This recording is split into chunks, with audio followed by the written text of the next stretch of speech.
कई माताएं व्रत को नए नए तरह से करती हैं, कोई कुछ बताता है, कोई कुछ बताता है, कोई कुछ बताता है। उस व्रत को आप समझ लीजिए, पशुपति व्रत। पशुपति व्रत 5 सोमवार का होता है। कितने सोमवार होते हैं अच्छे से समझ लेना। 5 सोमवार का व्रत है।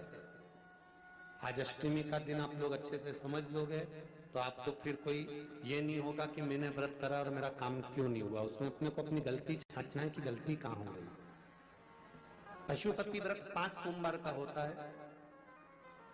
बीच में किसी सोमवार पर यदि एकादशी पड़ जाए या कोई तीज पड़ गई या कोई त्योहार पड़ गया, कोई नवरात्रि का व्रत कर रहे हो या कोई त्योहार का व्रत कर रहे हो या कोई तिथि का व्रत कर रहे हो और उस दिन सोमवार पड़ गया, अब आपने विचार करा कि मेरा पशुपति का भी व्रत है और साथ में तीज का भी व्रत है, तो कौन सा व्रत करूं मैं। तो उस समय पर आपको पशुपति व्रत छोड़ देना चाहिए। फिर आप तीज का व्रत कर लो या चतुर्थी का करती हो तो चतुर्थी का कर लो, छठ का करती हो तो छठ का कर लो, नवरात्रि के व्रत करती हो तो नवरात्रि के कर लो। 5 व्रत पशुपति होते हैं। व्रत करने के लिए जब आप निश्चित करें कि मुझे इस सोमवार से पशुपतिनाथ के व्रत करना है, जीजियों भाइयों ध्यान रखना, उस दिन सुबह स्नान करने के बाद में बड़े प्रेम से पूजन की थाली लगा लो। उसमें चंदन, अबीर, गुलाल, जो भी आप रखना चाहें, रौली, चावल, मौली, जनेऊ, पंचामृत, चाहो तो अलग अलग ले जाओ, चाहो तो एक साथ मिलाकर ले जाओ। भगवान शंकर की पूजन करो सुबह के समय पर और शिव जी का पूजन कर कर आराधना कर कर भगवान शंकर से प्रार्थना करो, हे शिव जी, हे ओगरदानी, हे त्रिकालदर्शी, हे कैलाशी, अविनाशी, आज से मैंने पशुपति व्रत प्रारंभ करे। बाबा मेरा ये व्रत इस कार्य के लिए मैं कर रही हूं, आप स्वीकार करना। बाबा को निवेदन करना। पूजन का सामान थाली में उतना लेकर जाना कि सुबह भी काम आ जाए और शाम को भी काम आ जाए।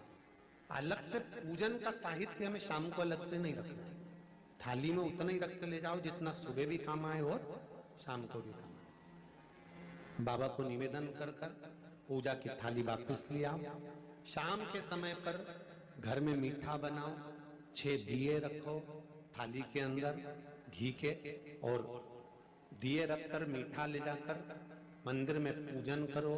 शाम को स्नान कराने की जरूरत नहीं, पंचामृत स्नान की जरूरत नहीं है। शाम को तो केवल जल का छींटा दे दो, पंचामृत का छींटा दे दो, बाबा की पूजन करो।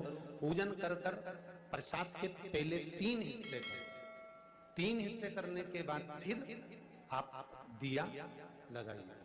फिर बाबा को कितने दिए लगाना है? जम के बोलो, 5 दिए लगाना है आपको शंकर भगवान को। 5 दिए लगाइए, एक एक दिया जलाते जाएं और शंकर भगवान से पहले सोमवार को दिया जलाते समय अपने हृदय की बात कहते जाएं। 5 दिए पूरे हो जाएं। छठा दिया जलाना नहीं है, उसको थाली में वापिस रख लेना। दिए को थाली से नीचे उतारना जरूर। कौन से दिए को? जम के बोलो जरा। छठे दिए को मंदिर में उतारना जरूर और फिर ना है एक हिस्सा थाली में रख के ले आना है। पूजन कर कर बाबा को निवेदन कर कर वापिस आइए। शाम को जब घर में प्रवेश करो, सीधे हाथ की ओर घर में अंदर जाते समय अपना जो राइट हैंड हो, अपना जो सीधा हाथ हो, उस ओर बैठो और बैठने के बाद उस दिए को प्रकट कर लो, प्रज्वलित कर लो। वहां पर भी शिव जी से प्रार्थना करो, हमारा यह कार्य है सफल करिएगा। बाबा से निवेदन करके घर के अंदर प्रवेश कर जाओ।